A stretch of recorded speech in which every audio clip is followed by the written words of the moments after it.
right, you guys, I'm here with Santo Bartez. He is a fellow researcher of mine with this ancient history stuff, and he is really big on Twitter, and he has an amazing account. And when he does these threads, they're just the most comprehensive and amazing. And you have your own catalog of images that you've collected that's just super amazing and perfect.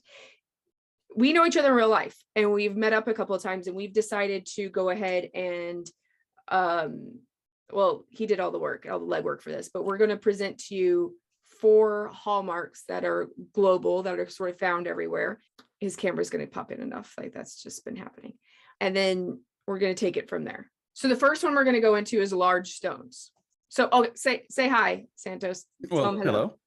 It's great to finally get to be on your channel. Our discussions in real life, I hope, translate to this, because we share a lot of good information, and I want other people to get excited and to start doing some of their own questioning. You know, this is all about questioning. It's not about just accepting an answer and then being happy with that. That's kind of what led me down this path a few years ago. Was things just don't add up, and I'm not the type of person to just idly sit by and just accept being told what my eyes show me is wrong. That's not acceptable to me. So absolutely, I'm excited for this. Yeah, that's a good intro. Perfect. That's a perfect intro to this. And so we're going to show you things that are global that don't really add up or make sense, or that you should look into further. How about just that? Exactly. Yeah. So okay. So what do we got on the docket first? Well, I want to talk about, just when you're looking at an ancient site, notice the size and the scale of the site, and in particular the size of the stone. There's kind of a phrase in the community that the biggest, the best is always on the bottom because it's the oldest. That holds true 9 out of 10 times. The more refined, the more skilled masonry is typically also some of the largest, which asks not just how, but also why. You know, if a rough stone could have done the job, and you have X number of hours to create that stone, why did they also put in so much extra work to make it just perfect in some places? It's a real conundrum. So in talking big stones, large stones, there is an obvious candidate most people who even have a passing interest in history know about, and we'll talk about that candidate a little later. I want to focus on a temple near that candidate in Lebanon.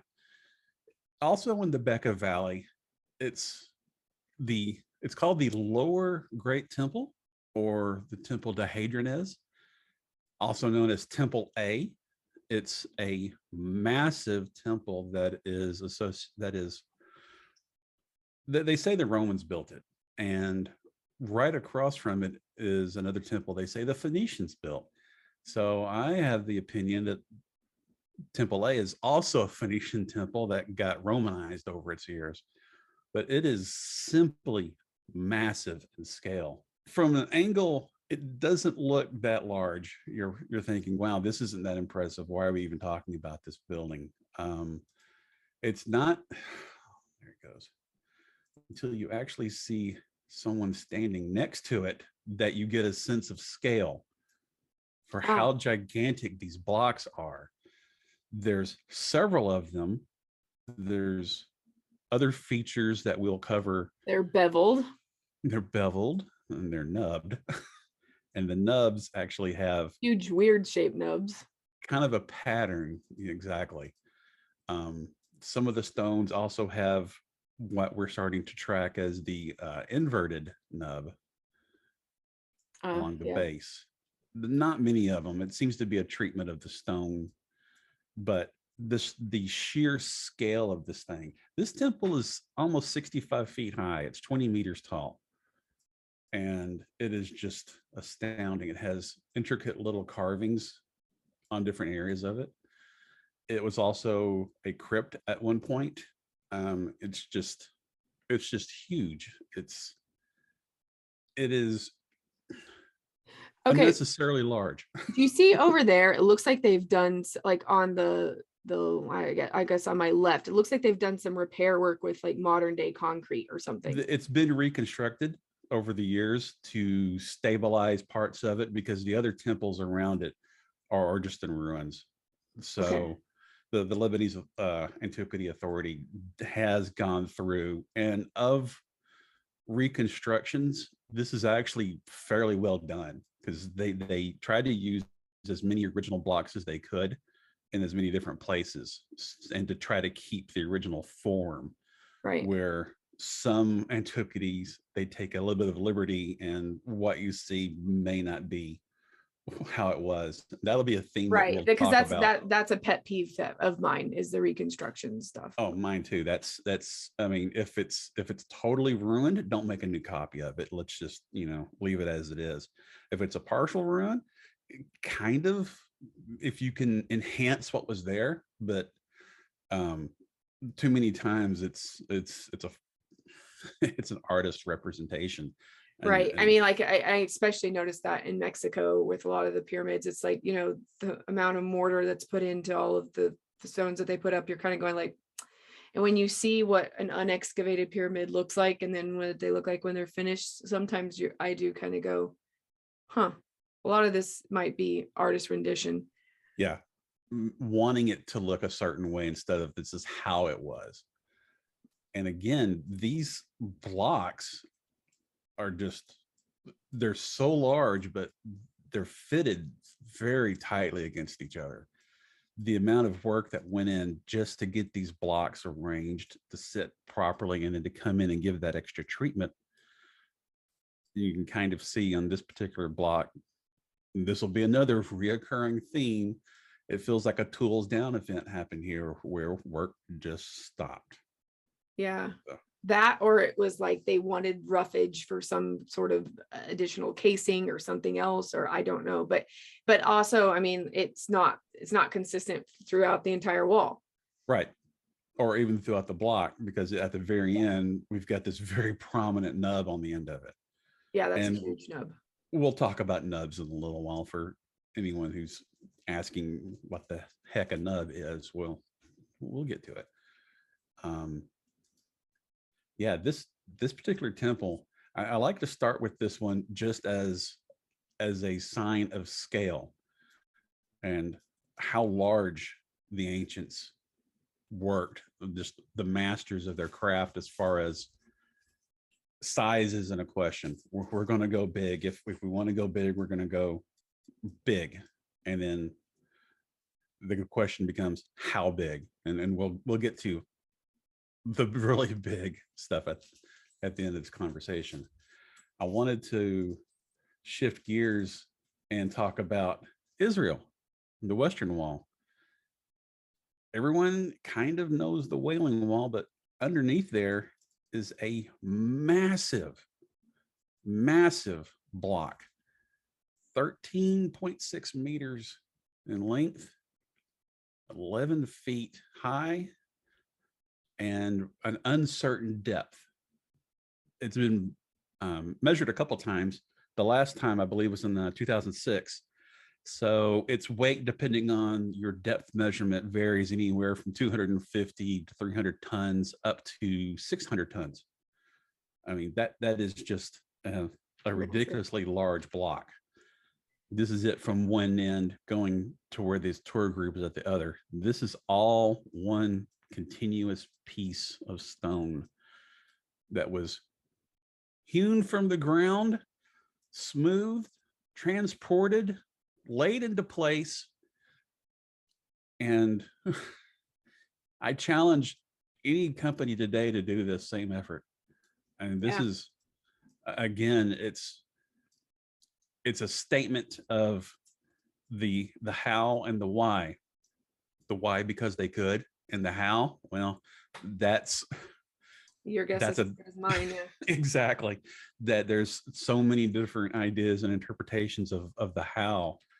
Everyone has an opinion. I'm always happy to entertain different opinions. I have some of my own, we can probably get into maybe later, but it's just simply astounding the scale of the block on this particular section of wall.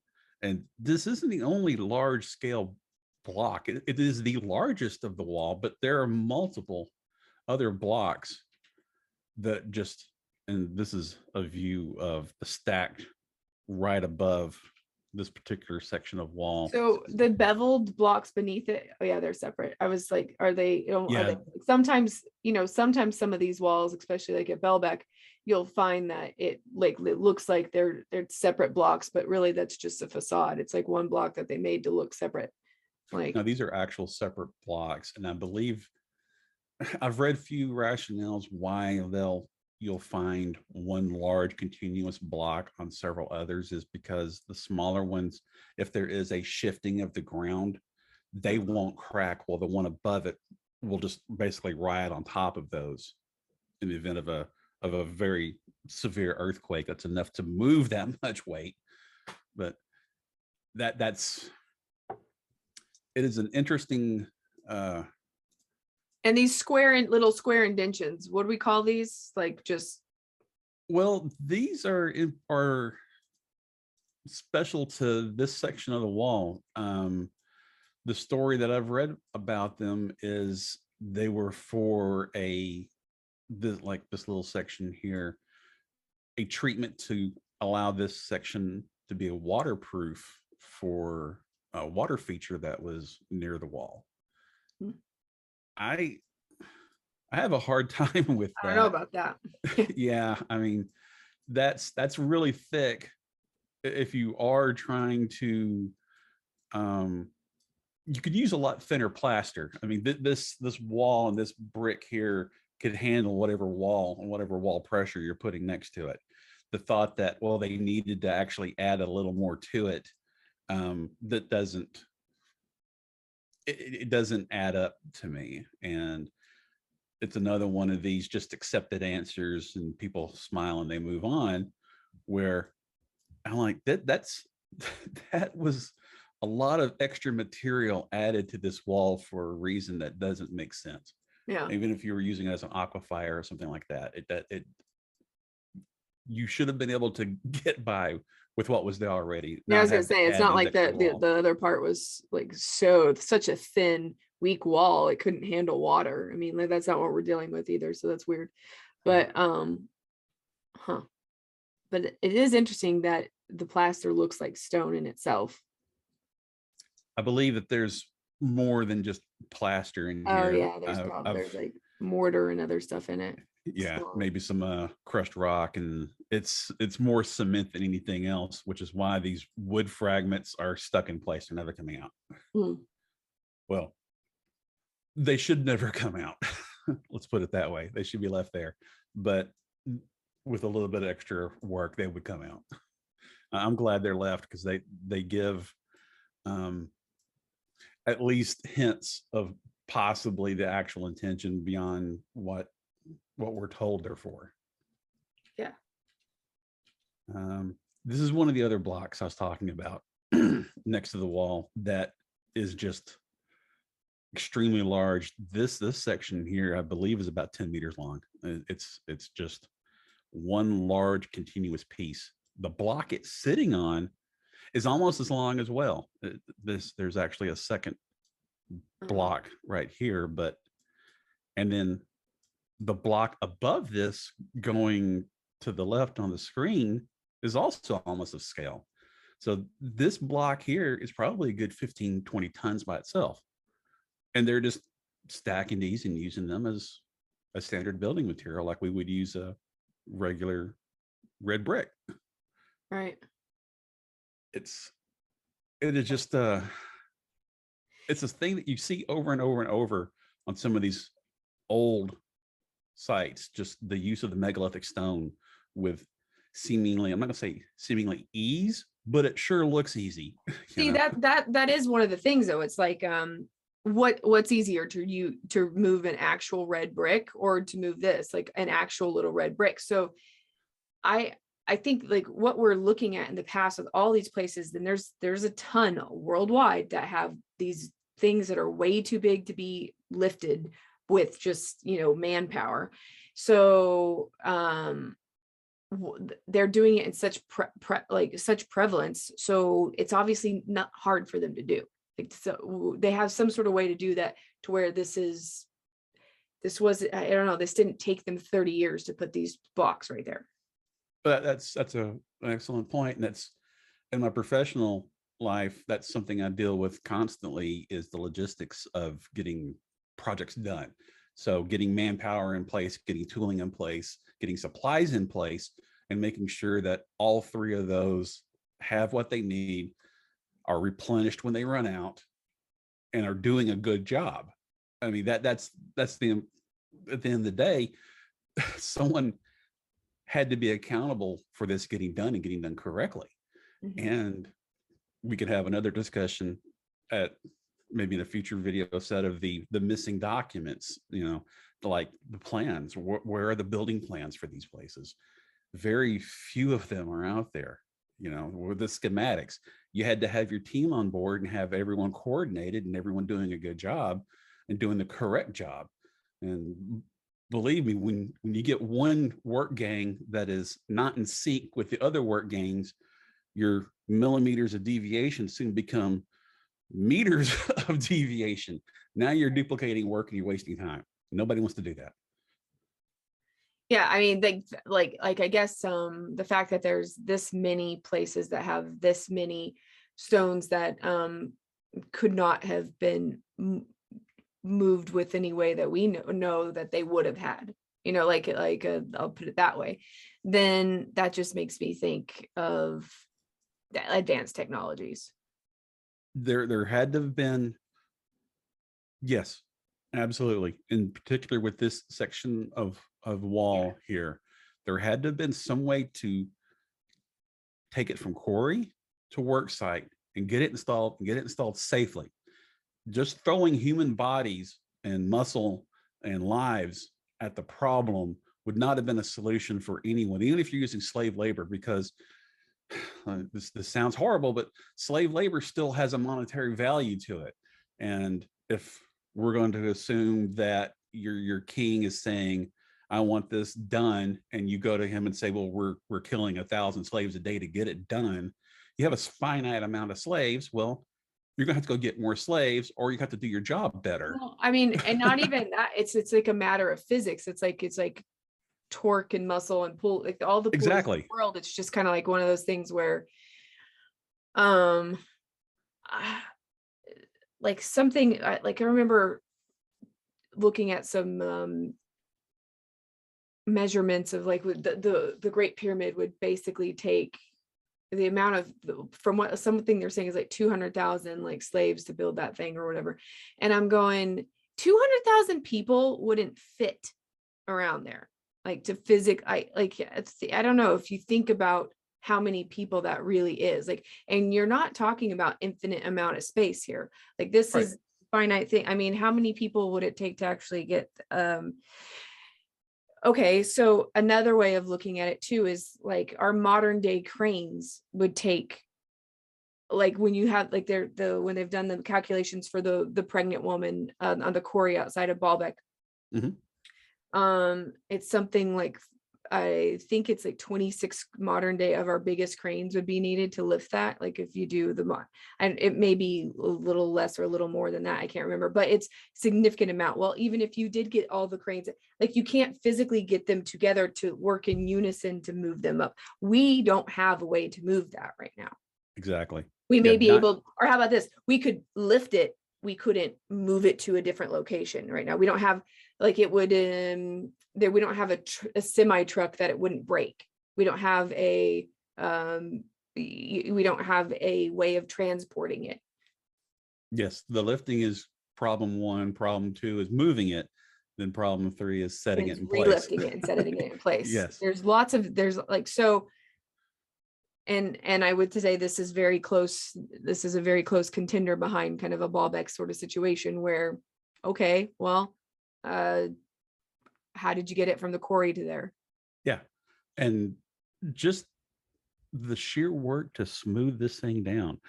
I mean, that's another thing that's kind of understated, was this rock is is fairly well surfaced and very well done. That took a lot of labor and a lot of time and a lot of effort just to do that as well. And would that have been necessary? Again, achieving the goal, you compare the effort to the ease to the desired outcome, and then there's always a calculation in that. Yeah. And the desired outcome was, I want this to be smooth and flat and get it done. And dang, they got it done. Yeah. I mean, but there was easier ways to get it done from our human Exactly. perspective. So that's why I don't know. Now I don't even think they're the same kind of humans. I don't know what's going on. They're so, or if they are the same kind of humans, they knew a different kind of electricity than we knew. Like, you know, how like we have electricity, maybe they had something else that was akin to or different. I don't know. They knew something we don't currently know. That's what I can conclude. All right, let's shift gears, go across the pond a little bit to Egypt and the Assyrian. I picked this particular site, and this is another site that we could do a whole show on by itself. There's so much weirdness, there's so many oddities, there's so many things to talk about. But I want to just focus for our discussion on these granite columns which supported a roof. This used to be roofed in at one point. These columns are thought to come from Aswan, because they're considered red granite, Aswan being the premier source of red granite. These columns are about 100 tons a piece, and there's 10 of them. So that's a lot of weight. So again, quarry, shape, and these are very sharp, very well done, very intricate blocks. Stand them up, put them in place, get them aligned, and make sure that this project got done. That is huge.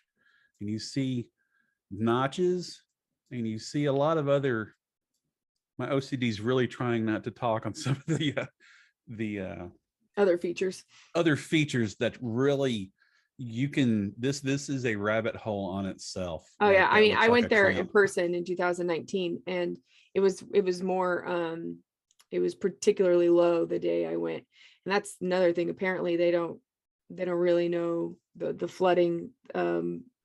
According to the people there, they were saying that the flooding isn't necessarily due to rainfall or not, it's due to, they don't know. So that's weird. And the water's like super algae green. I had gone to Peru, like that's an example of when it's really flooded.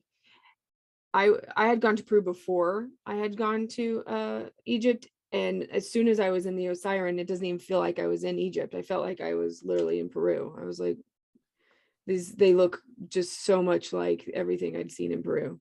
It's very Peruvian, absolutely. The blocks that make up the boundary walls they're not quite polygonal, but they're more rectangular. Their pattern, like the lintel above this particular wall is kind of offset. You have the split here, and then it goes way over here until it's split again.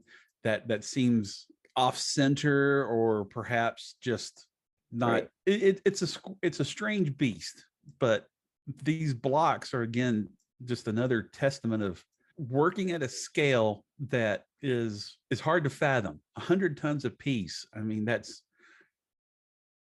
ridiculous. That is so. We throw these numbers around like, these are 100-ton blocks. Yeah, like a ton is what, 2,000 pounds. So 100 tons is 200,000 pounds. That's a lot. Okay, so 100 tons is 100 elephants. So basically your weight, like, if we want to put this into something like a Ford F-150, so it weighs, depending on options, anywhere from 4,000 to 5,000 pounds. So let's say 4,000 pounds. You bought a base model. Yeah. 100 tons. That's more than a Ford F-150. You're looking at several F-150s. You're looking at several trucks stacked on top of each other, and you're moving that weight. And we're being told that these guys, they've got copper, they've got beasts of burden, they've got slave labor, they've got pounding stones, and that's about it. They have some rudimentary cranes, and good luck. And they don't have a lot of wood. Wood is very precious to them. So you're not seeing a lot of scaffolding necessarily, in my opinion, unless that scaffolding's being reused. So how did they move these blocks, and why didn't they use standard columns seen at other temples? The normal stacked limestone columns, and this is a sign of overkill. This is almost showing off. This is saying, look how grand I am, because I work with stones that you can't even imagine being moved. Even for the people of that age would have been in wonder, saying, wow, this is something else to see. When you go into that little flooded room right there, that's like where there's that's that little tomb I got to go into. And it's also, the ceiling in there is really bizarre, because it's got the goddess Nut, like that, like it's got the biggest night sky representation that I saw in all of Egypt in there. It's in really bad shape, and it smells like the worst thing I've ever smelled. But the ceiling has huge blocks. I mean, it's made of huge blocks as well. I think I have a photo. You probably have more photos of that than I have. Yeah.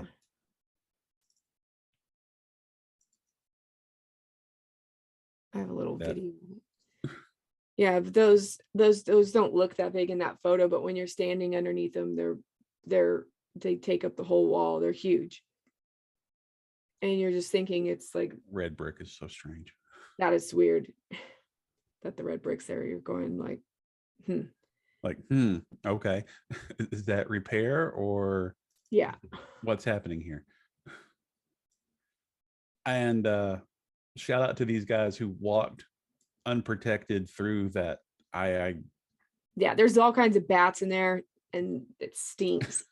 And like when I went in there, the floor was completely drained.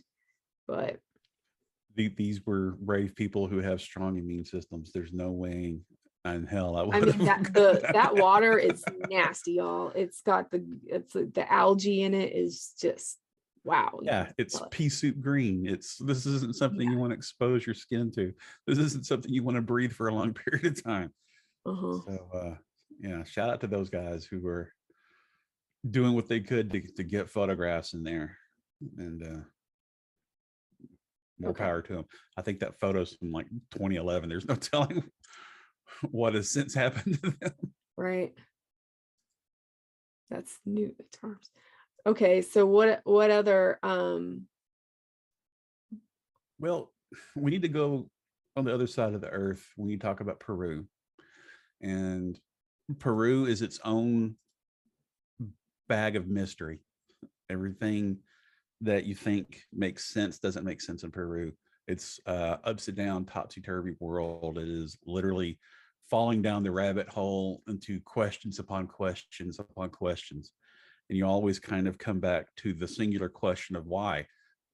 It is a fascinating place, and I understand from a observer how people get trapped there and just solely focus their entire attention on it, because it is such a mystery land. And Ollantaytambo in particular is one of the bigger mysteries.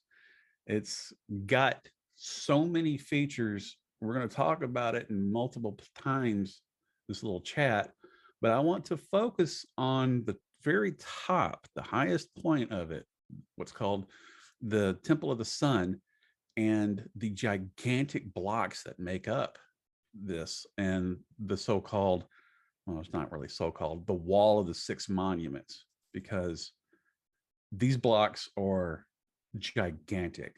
They are just simply gigantic, and they defy reason. One of the first very noticeable things is this massive nub on the end of it.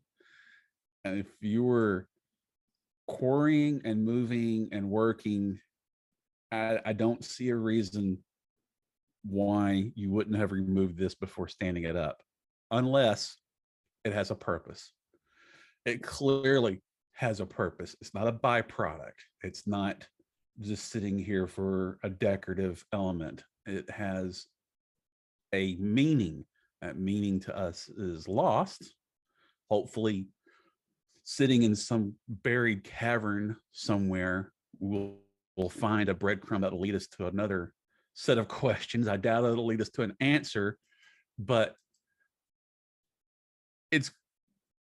I refuse to believe that these items are just lazy masons who didn't take them off, that these were intended to be removed, that these are just lifting bosses that they went home that day and Of course, decided not to that's clear what off. at the time when I went, it was in 2016 and I wasn't into any of this stuff. And that's what I was told. I was told, oh, those are for lifting. I was like, and even then I was like, no, they weren't. Yeah. So we're lifting from the bottom then. There maybe one at And the there, because top. there's nubs on all the little ones too. In the like filler one, the filler stones in between each of the big blocks. Yes, absolutely. And they're at what would be the bottom of that particular block. Every one of them. It's it has significance. It's not just a mechanical lifting aid. You notice they're all on the bottom. And we'll get into a nub discussion more on this. Right. I want to focus on The size itself the is like size of these blocks. These dudes are about 90 tons a piece. So again, we're looking at oversized, large blocks, moved, quarried, stood, placed, and placed fairly well. This is a now very how do we tight. know they're 90 tons? I've read that in multiple places. So the other blocks, like these blocks, are considered anywhere from 25 to 30 tons.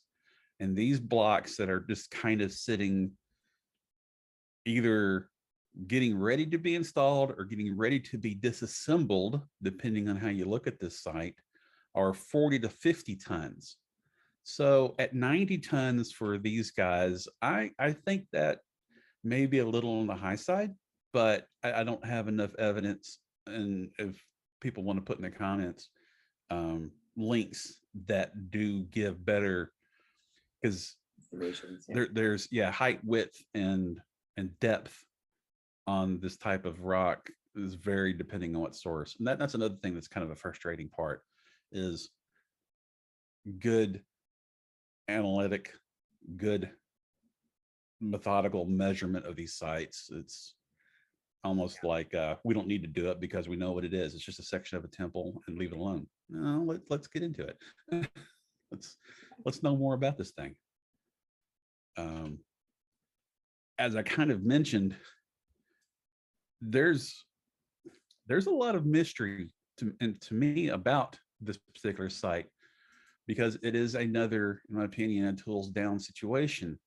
Were these blocks being hauled up to be installed, or were they being disassembled and being prepped to haul down this mountain? And I do call it a mountain because this is very high up. I'm gonna have to well, and this goes back to, which is a whole other bag of whistles and a topic that I don't know if we want to get into here, but why are all these sites everywhere have big, giant, unfinished elements of things that aren't just like, oh, their civilization collapsed and the Spanish conquistadors came over and slapped them and then this happened. No, like this is like something that stopped in the construction of the technology that would have been able to make these things to begin with, because nobody else could have even disassemble them would be hard even to get them in this position. Absolutely. Yes. Yeah, we could probably do a whole discussion, and it would be a good hour plus on tools down, the whys and what you see, because that is another reoccurring theme. It's hard to quantify, but you see it a lot. if you're looking for it. If you're just kind of passively looking at rocks and stone buildings, you may not be looking at places where the treatment just stops. It's, you know, it's kind of like nubs for a lot of people until you point out, hey, look at that protrusion on the bottom. It's kind of the forest and the trees. It's not really apparent to them. Yeah. yeah, it's just not there. Yeah, I think a lot of people just think like, oh, this place is old, so that's why, you know, stuff is just in disrepair. And it's like, okay, but that particular, you know, stone could not have gotten there just because it's old. Like, I mean, so that's something we have to talk. I mean, or the fact that, like, you know, when we were looking earlier at some of those beveled blocks that seemed kind of unfinished, like Yes. that's original tooling. And what, like, it's such a weird thing that's found on so many of these things. It's like they were 90% done, and then they went, all right, I washed my hands of this place all at the same time. Exactly. And this is just as an example. Those blocks are up here. So they Yeah. were needing to make this long journey down here if that was the direction they were going, or they made that journey from down here up to here and stopped. Why? it's like I said, you'll be asking why a lot when you look in Peru. Like, why? Yeah. The how is sometimes irrelevant to me. The why is, I like the little mind puzzle and the little thought exercises of trying to crawl into the mind, the motivation. Because 9 times out of 10, the motivation was, well, it's a religious aspect. Oh, they were, Right. honoring the gods by finally smoothing out this stone and making sure it's a I neat, mean, perfect but that's rectangle. like this is the Sun Temple. This is that, like, they don't know that that's what anybody would have actually called it who actually built it. You Right. know, I mean, they just make up a bunch of crap of stories about everything. This was the block that they did all their sacrifices on, and this was the fertility block, and you're just going like, what? Yeah. It's like, oh, okay, that's might have been what the last people to use it used it for. That doesn't mean what the first people that built it Right. intended it for. And fully, like in this example here, the different masonry styles, this isn't the same people Would you who call those built three this. nubs behind you Yeah, absolutely. like the world's biggest nubs? There, there are, and we're going to revisit this site, but there are some anomalies on these blocks Oh yeah, up here that on the that was Temple of the Sun. huge. Almost, I don't know if you would call that one a nub or not, but This is almost like a proto nub. This was, we've surfaced this side, and like a lub ledge. now we're either going to prepare a nub on this block section or it's done. There's several blocks that kind of How about have this midway look to them. Yeah, we'll get back to those. I saved the best for last because if you got to talk big blocks, we have to talk about Baalbek and the absolute mind-blowing trilithons. These guys are just so in your face, ridiculously large. And in this picture is an example of the tools down. The blocks the trilithon is sitting on were being surfaced. These square holes, in my opinion, were used to measure the depth of surfacing. There are other blocks very similar to them on the other side of the Temple of Jupiter that are finished and you don't see the square holes on them. But yeah, they were working on a particular beveled angle. You can kind of see it on this block here. And we just stopped. They just went home that day and never came back. And other peoples came behind them and built on what they had done. But yeah, to get back to the Trillathon in particular, these bad boys are about 750 tons apiece. They're 19 meters long, they're 4 meters high, and they're almost 4 meters wide.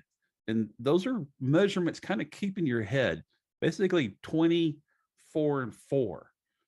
Because when we talk about the quarry, you're going to see those numbers again. Mm-hmm. The other thing is, this block is about 7 meters off the ground. From where these people are standing to where this block is actually sitting, that's quite a lift. So And it's small blocks below and the bigger one on the top, which is also absolutely weird. Yeah, I mean, that's, and when we say small, like this block here, this Right. dude, that's a good 25, 30 tons of its own. And there's multiple sitting next to it. This is the design was to tell people, hey, we go large here at our temple of whatever this was for, because I honestly don't believe this is Roman. I don't believe Yeah. it's In Venetian. real are they will say it's the Temple of Jupiter built by the Right.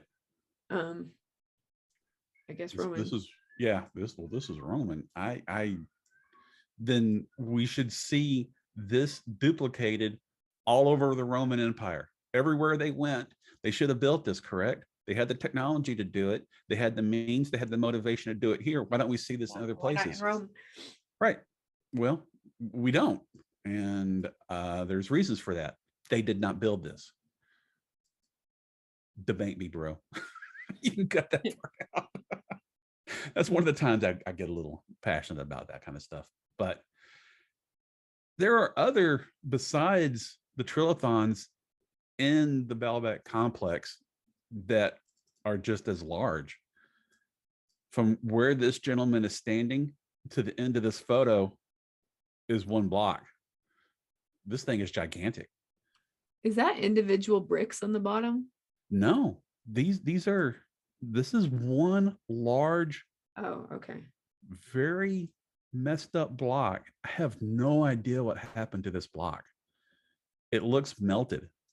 It looks, it's Yeah. flaking. It's almost like it was made out of Play-Doh and then was stuck in the oven and got too hot and crinkly. Yeah, it does. It's, and you could see that whatever affected it kind of started to affect the block above it. This is near one of the side entrances. I forget the name. It's the grand staircase on one of the entrances. This is a little building off to the side of it. That just is obscenely large. There's no other way to put it. It doesn't make sense how large that block is. Let me find another photo of that for scale, because that one is just, it gets looked over when you talk Baalbek because of the Trillathons, and rightly so. The Trillathons are so immense that they deserve a lot of attention, but it doesn't mean the rest of Baalbek doesn't have just as mind-bending, colossal scale stonework in it, which again doesn't fit the narrative of, well, this is, okay, maybe some of this isn't Roman, but most of it's Roman. Well, no, I don't. What your eyes see and what you're told to believe just don't add up. They don't match. Yeah. Yep. That's a big theme with everything. And it's interesting because if for me, it's one of those things where I didn't even think to question that until I went to one. And then, it was like, wait,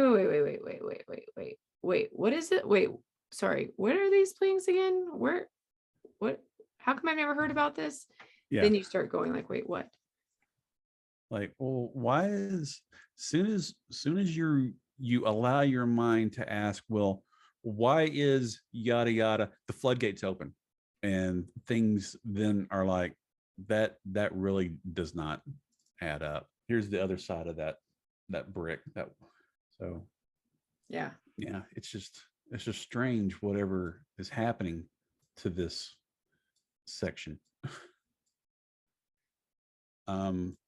Another extremely large block is this guy that was been used as a wall section that is now has a stairs into it. That is just massive. It's again, the smaller stones above it could have just been brought down, and if you were just needing to build a wall, done. But this was quarried, hewn, surfaced, lifted, moved, set in place, measured twice, cut once, yada yada, for a very specific reason, because we could. And we can do it again and again and again, and we will. So who are these people and what were they using to get that done? If you're going to say a lot of manpower, wow, that's an answer, and it's an answer I'm not going to just let lay there. That doesn't make sense, because again, like you're questioning earlier, the 200,000 people to build the pyramids. Well, warehousing humans has its own set of challenges. They're going to get hungry. You're going to have to feed them. They're going to get thirsty. They're eventually going to want to use the restroom. They're going to want a place to sleep at night. They're going to want to do things when they're not working. They're not going to want to work 24 hours a day. All of those bits of infrastructure have to be in place to get these projects done. You don't really see that residual infrastructure on any of these old, large sites. I mean, and guess people argue that, oh, well, that stuff's gone by now. Like any trace of it's gone, but it's just weird that it isn't anywhere. Right. So it's all gone. They removed every bit of it, every one of their temporary housing. They disassembled that. Nothing actually became a permanent residence. That's such a non-starter for me. I don't even entertain the answers to that, because you do see in Egypt, in some places, the work camps, and they preserved those. So why didn't they reserve other work camps that which had to have been larger if you're going to go by your timelines and your scaling? It doesn't make sense. And I'm ranting there. So what's your best guess on how do you think that these giant storms are moved? Like if you had to guess, because I mean, I hear all the theories too. I'm the one, okay, although the one I like the best, I don't know that I believe it the most or whatever, but I like somehow these were lifted with frequency. Like and I only like that one, or that only one kind of sits well with me, is because a lot of these are granite. Like some of them are limestone, but a lot of them have granite, which has a large percentage of quartz, which quartz is an amplifier and is susceptible to piezoelectricity. So I feel like there could have been a way to actually, I don't know, maybe move those with that. That's the one I like the best. Doesn't mean it's true or anywhere near the most likely. What do you think? I don't think there's one answer for any of these, because a lot of these sites, which is like sandstone and limestone, right, your frequency tooling may not work as well on those type of stones as they would a crystal rich stone. When I hear people talk about, well, they cast them on site and they're polymers, or they used a softening agent. Well, a pound of water and a pound of lead are both a pound. So you're still not talking about the tonnage that you had to move in of exactly material. You're not alleviating the answer of the weight. The weight is the ultimate issue, and I think we are missing part of the equation. There is a gap in the tooling which just does not exist, and so I don't really have an answer, because I don't have complete information. Yeah. I will say that the tooling that we have that is accepted would not lift these items. It just would not. We have incomplete information. And to make an assertion based on that incompleteness. My favorite theory is there was some type, this is my own little bit here. The tooling would have had to have been somewhat portable. It would have had to have been somewhat easy to use, and it would have been somewhat adaptable to the type of stone that it was lifting. If that was using sound or some degree of energetic anti-gravity, I'm open to those discussions. I think that would answer a lot of things, is if they could somehow, within the confines of a set of distance, like from 20 meters from here to here, we can make the gravity a tenth of what it is.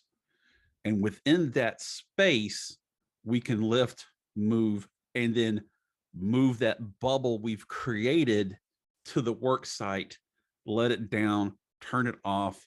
And now that 1 ton block is now 100 tons, which it should be. Still lifting a 1 ton. That could take care of, you know, your lifting and your moving maybe to a certain degree. I don't know from how long, because sometimes you're talking about quarries that are, you know, like thousands, or I don't know how many, but like Aswan is it's like 500 miles away. It's quite a distance. Crazy amount away from like most of Egypt. It's at the very bottom. Aswan Quarry is at the very bottom of Egypt, right before it becomes Sudan. Yeah, it's Sudan, I believe. Right before, it's like right before it becomes Sudan. Yeah, they say, okay, they put it on boats and moved it up the Nile. All right, whatever. But I mean, so anyway, that might have taken care of lifting the thing, but then you still have to talk about how you get it this precise. That's a whole other kind of, that's a whole other set of tooling. Absolutely. Set of tooling.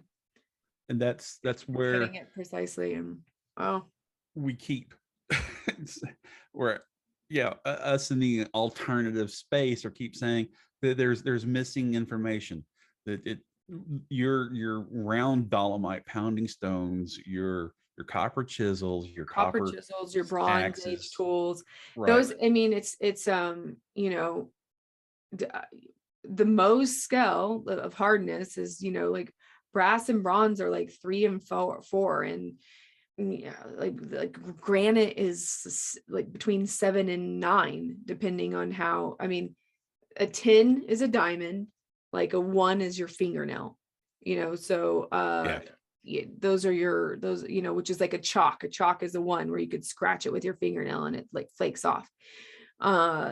So we're talking about things that could not cut. I don't know. I mean, this is just what they're telling us that we had available at that time isn't going to cut any of this. Let's hit the quarry real quick, just because this is why I wanted the capstone here. Yeah, this is Yangshan quarry in China has also got some big giant monsters as well. But besides that, this is like, Yangshan is its own little discussion, and absolutely it's worth discussing. But what's left behind at the so-called Roman quarry and what's left behind at Yangshan shows that there was, it's hard to say at Yangshan the size of the blocks that they did remove. We know the size that they left, right? But we can clearly see here at the Roman quarry that they moved these blocks. They moved and used yes. these giant blocks. Whereas the Yangshan quarry, the amount of huge blocks that they cut that are still there, we don't see those in buildings around. So we don't know. Yeah. So like that. Yeah, I see exactly what you're talking about, the difference. Because these are actually usable. Like this is what was put into the Temple of Jupiter in Baalbek, but this is where they got them from. Right. The trilithons came from this place here. And this is, again, another tools down. They did not finish their work. You even have a block, the so-called South Stone, which is in transit. This guy made it and either stopped. Here, I have a pet theory that the South Stone and the stone of the pregnant woman, which is still attached to bedrock, I have a feeling that they're the same. That the South Stone is attached. Oh, to the bedrock down there. Like if And you there were may to, be stones next to it, because that would this, be interesting. the large, what they call the new monolith or the forgotten monolith, this wasn't known until 2014. Mm, This dude's new. German archaeology kind of had an idea that there was something else here, and then they put the work in, and yeah, they absolutely found there was a stone here. I contend that there's other stones here, that there is another stone like this one sitting right behind it. You can kind of see from some of these examples that there's possibly another yeah, there could stone be another extending one. But here. yeah. I also contend that they were prepping another stone underneath the stone of the pregnant woman. This angle is ready to start work. This channel between the two stones is straight up set for this to be pulled out, this to be moved, and then this block here, see this channel kind of goes right behind it, for this block also to be pulled out of here. Right. There's more stones here. And I think there's a similar situation here. It doesn't make sense that this guy was quarried, hauled over, and then just stopped. Where this is sitting is actually in a field. And I'm going to have to pull up this photo, because this is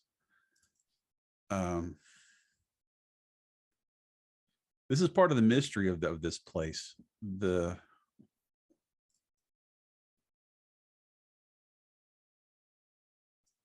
So this is the area right behind. You see this little sliver? This is the South Stone.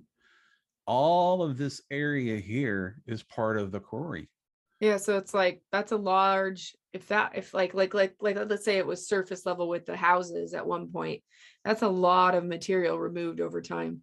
Absolutely. And this terracing, you're going to see this terracing in Peru, and they say that Yep. terracing is for agriculture. I say that Right. terracing was for mining It was for operations. mining, yeah, like Monterey and stuff, places like that. I thought about that Absolutely. recently.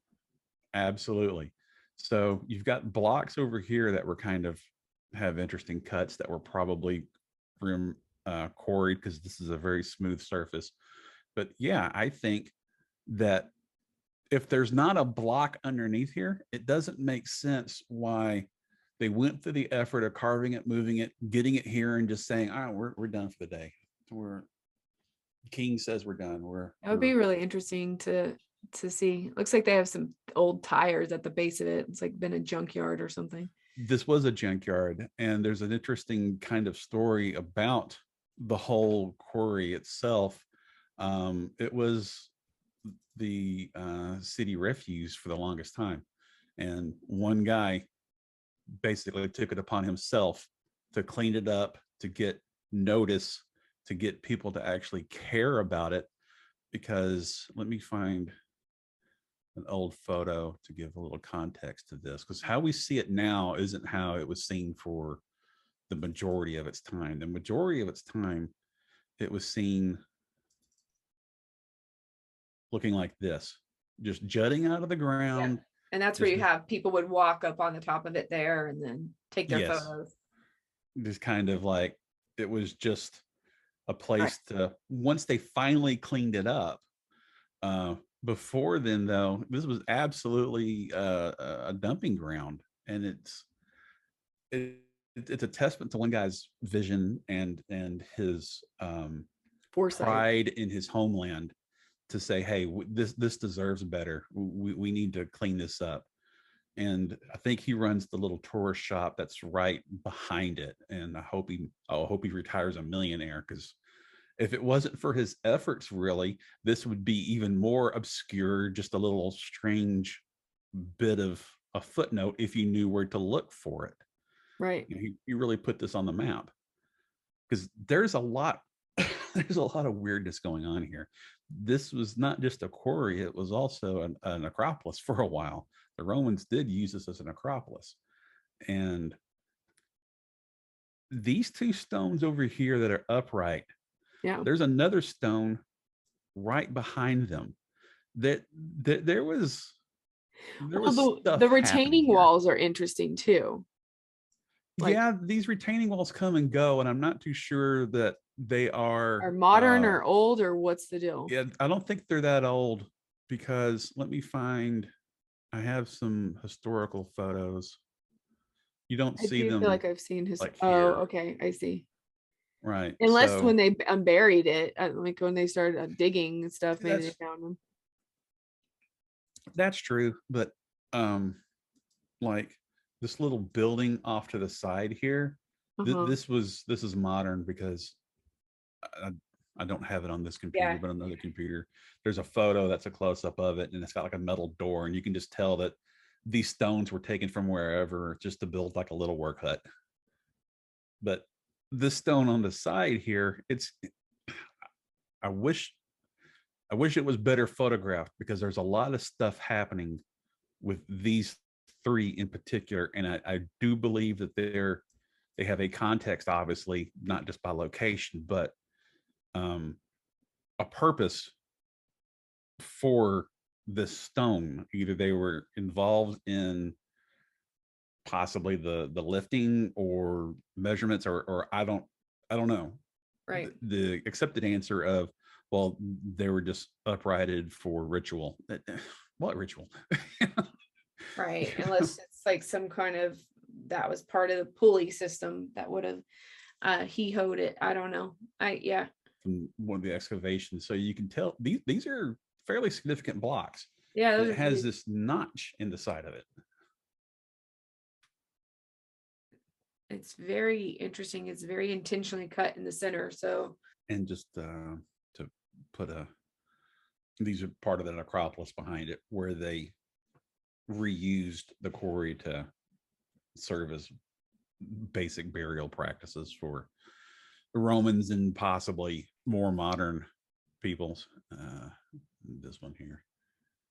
oh, so those were tombs. Yeah, yeah, they were used as tombs. I've got photos of the interiors. Huh.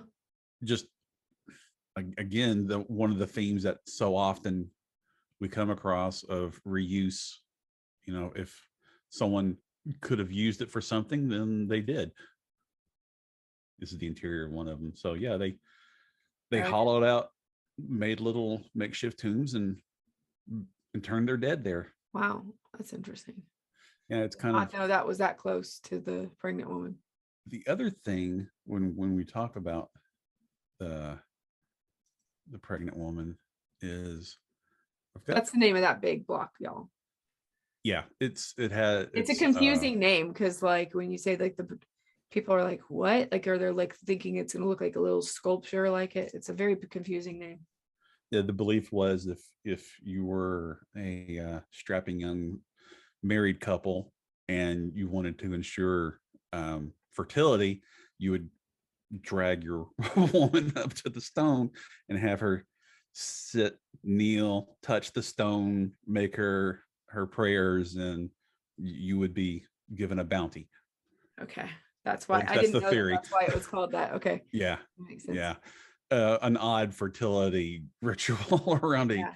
giant stone, and when we mean giant, so like at Baalbek, the trilithons are 750. Um, the the stone of the pregnant woman, that's right at 1,000 tons. So it's bigger than the trilithons. The the new, you know, that dude there is 1,000 tons. It's not the biggest. It was the biggest until 2014 when this dude replaced it as the largest that we know man-made stone. It is, well, I shouldn't say man-made, Right, man but that one's almost like carved that one's like stone. half. It's a It's still square. bedrock.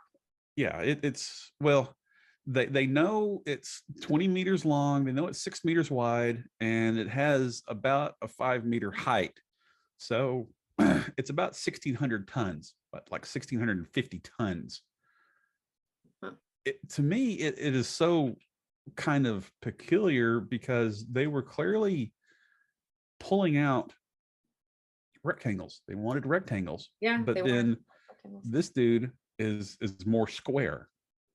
When I said before, kind of keep the measurements of 24 and 4 in your head. Well, the pregnant stone is a little over 20. It's 20.7, but it's 4.5 by 4.2.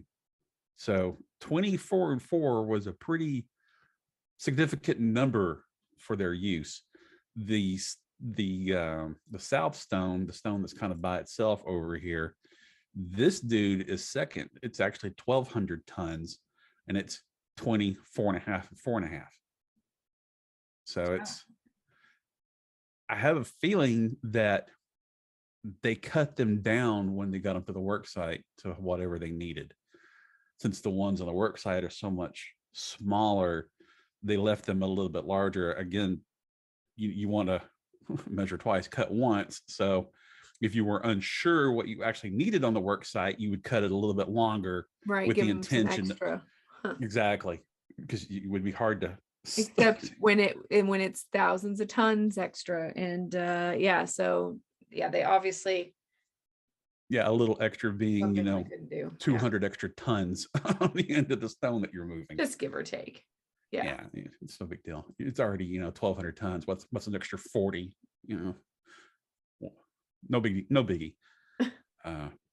So yeah, that's large stones. That's large stones, which we took a lot of time on doing, versus like going through all of these things, which we will finish. But so that's just one rabbit hole. That's like one of, how many did we have listed together? Like we had 30 something rabbit holes. I think there's more like 40 on 40. that list. There's almost like 40 rabbit holes that we've made a little list together of.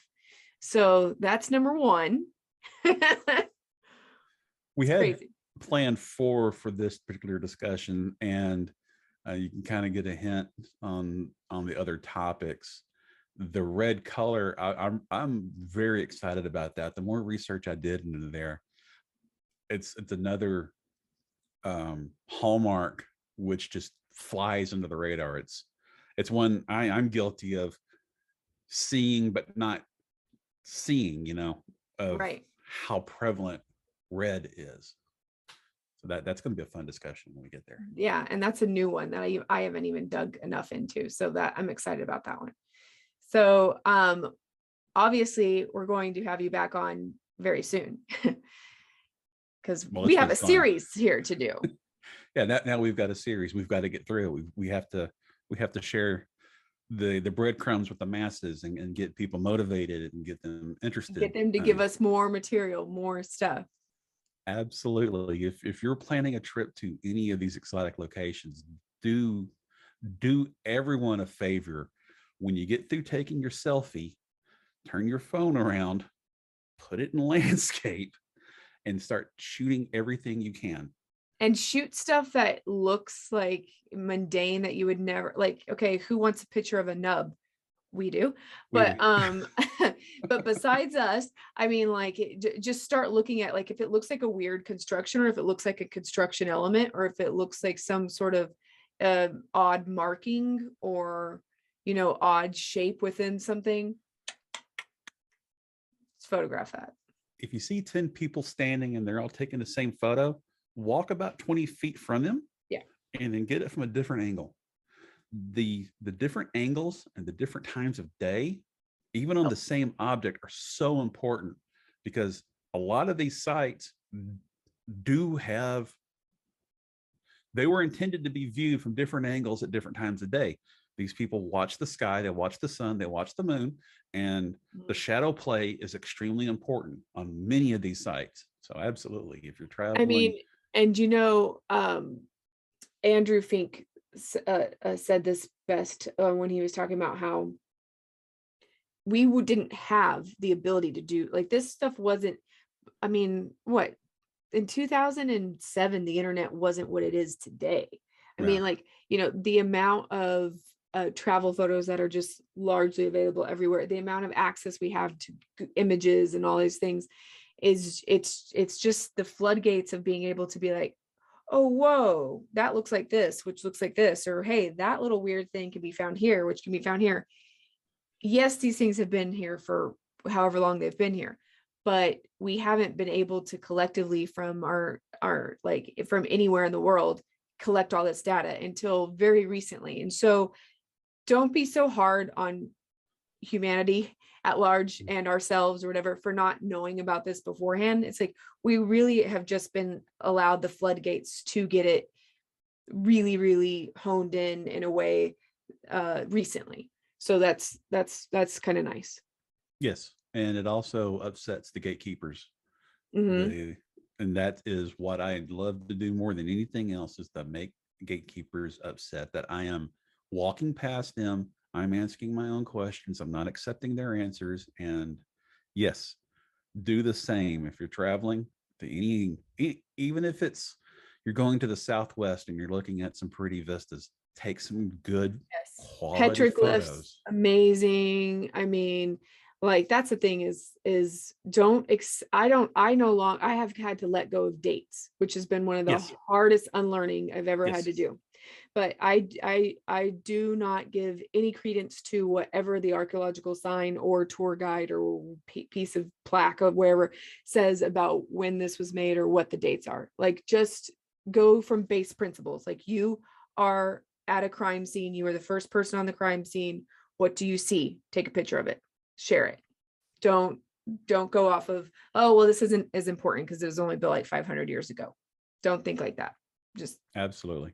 Like we just had a discussion about giant stones, and not once did I intentionally bring up any dating other than to give a rough idea of the culture that was in the area at right. that time. I completely do not follow any of the standard dating models. That is so arbitrary, because they keep getting pushed further and further one way or the other. So Yep. absolutely do not get fixated on, well, this is from 1000 BC and this is from 100 AD and blah, blah, blah. And this is Bronze Age and this is Caliphoptic and this is Neolithic. No, no, no, Well, no. and the methodologies used to date stuff, like, I mean, even if you're looking at, if they want to do like a chemical reading of C14 or uranium dating, or which are they don't usually do anyway, but like even if they do that, those are very highly flawed to begin with. But then second of all, it'll be like, oh well, we found a hearth on this strata, which makes the whole thing this. It's just really kind of let it go. I mean, Right. if I were you, if you were in my world, that's what I would do. But like, you don't have to let it go, but I'm letting it go. And so for as far as picture taking, just take it, share it. Don't get married to the dates. Absolutely. So yeah. All right, Santos, this was awesome. I really liked the large stone series we just did.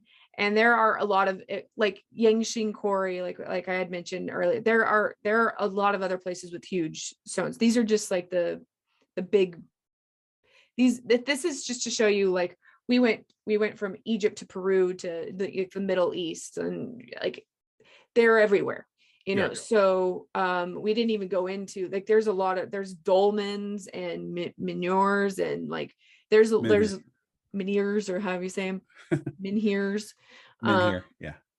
dolmens, and what are the big stones called? It's just standing stones. Like there's huge weird stones all over the place, all over the world, that And we're going to get into those too. yeah, we're going to get specifically into those at some point. But I'm just saying, think about how are these quarried, cut, lifted, set like that. It's just keep on going back to that question in your mind and try to rectify that.